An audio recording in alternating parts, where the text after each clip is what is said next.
भाग 2। वो काली लड़की। आगे की कहानी। भाई साहब, भाभी जी, हमारे गांव में स्कूल नहीं है और मेरे 2 बच्चे और हैं, तो मैं इसको अकेले पढ़ने के लिए कहाँ से बाहर एडमिशन करा दूँ। तब नैना की मम्मी कहती है कि भाई साहब, अगर आपको बुरा ना लगे तो हम बिटिया को अपने पास रखकर पढ़ाई करा सकते हैं, और आप इसकी पढ़ाई का खर्चा उठाने के लिए तो वैसे भी तैयार हैं। बस रहने की दिक्कत है तो इसको हम अपनी बेटी की तरह अपने घर में रख लेंगे। अभी तो गर्मी की छुट्टी है, जब स्कूल खुलेगा तब आपकी जो मर्जी हो वह बताइएगा। तब प्रीति के पापा कहते हैं, ठीक है, मैं सोचूंगा। अब गर्मी की छुट्टी ख़त्म हो जाती है और प्रीति के पापा का फ़ोन आता है। वह नैना की मम्मी से कहते हैं कि भाभी जी, मैंने अपनी बेटी का एडमिशन आपके शहर में ही करवा दिया है। अभी कुछ दिन आप मेरी बेटी को अपने घर में रख लीजिए और उसके बाद हम किराए का कमरा लेकर अपनी बेटी की पढ़ाई करा लेंगे। तब नैना की मम्मी कहती है, यह तो बहुत खुशी की बात है कि आप बिटिया की पढ़ाई के लिए तैयार हैं। जब आपकी इच्छा हो आप प्रीति को लेकर हमारे घर आ जाइएगा। हम उसको बहुत प्यार से रखेंगे और उसे कोई भी दिक्कत नहीं होगी। अगले हफ्ते जब नैना स्कूल गई होती है तब प्रीति के पापा प्रीति को लेकर नैना के घर आते हैं। जब नैना स्कूल से घर आती है तो वह अपने सामने प्रीति को देखकर चौंक जाती है, क्योंकि वह देखने में बहुत अजीब लग रही थी। नैना ने सोचा कि थोड़ी देर के लिए आई होगी, अभी अपने पापा के साथ चली जाएगी। तब नैना की मम्मी उसे बताती हैं कि प्रीति कुछ दिन यहीं पर रहकर पढ़ाई करेगी। तब नैना एकदम से भड़क जाती है और कहती है, मैं इस लड़की को अपने घर में एक दिन भी बर्दाश्त नहीं कर सकती।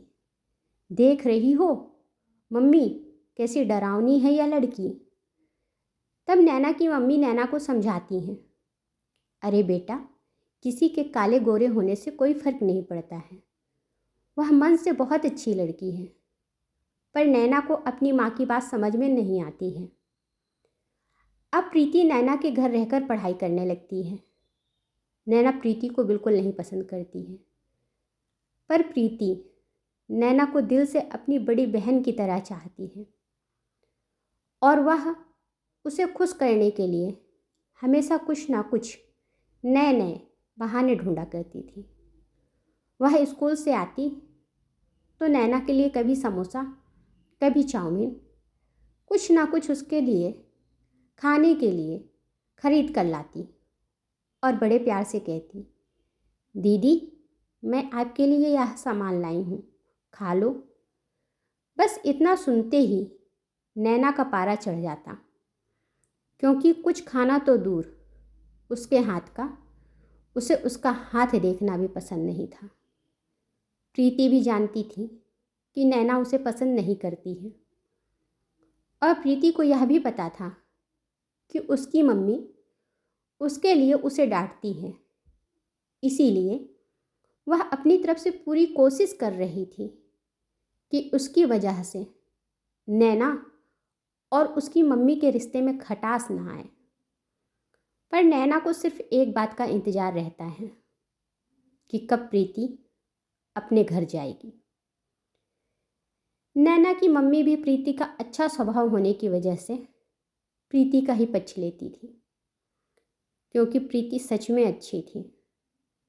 पर नैना को सिर्फ प्रीति का रंग रूप ही दिखता था, बस इसी वजह से उससे चिढ़ा करती थी।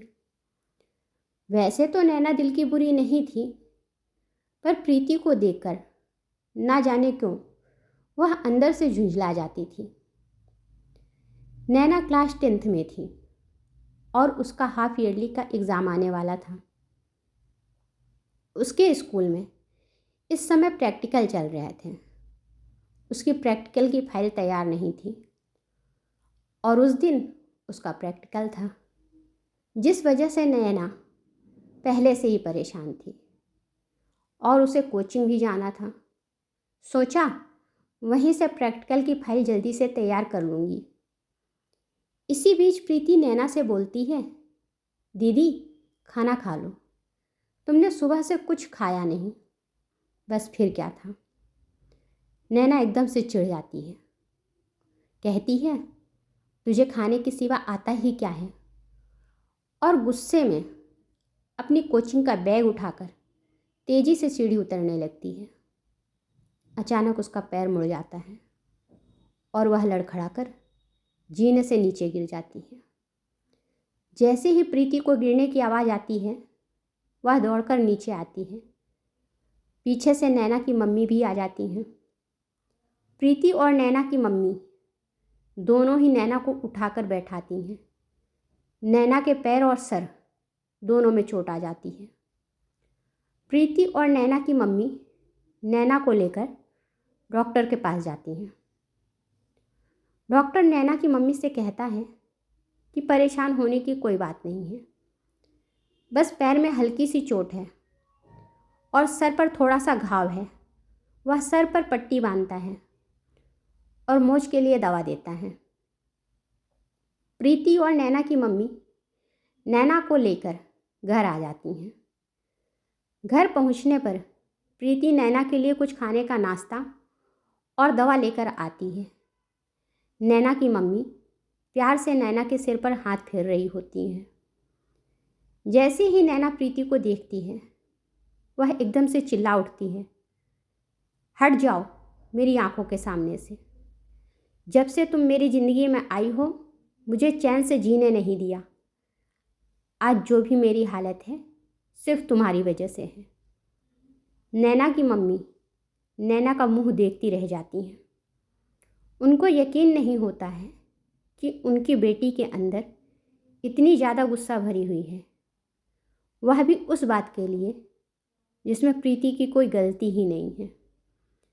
नैना की मम्मी बहुत दुखी हो जाती हैं और वहाँ से चली जाती हैं, क्योंकि नैना तकलीफ़ में रहती है, इसलिए उसको डांट भी नहीं सकती थी। प्रीति वहाँ चुपचाप से खड़ी रहती है और उसके आंसू बहते रहते हैं। आगे कहानी देखने के लिए भाग 3 देखिए। धन्यवाद।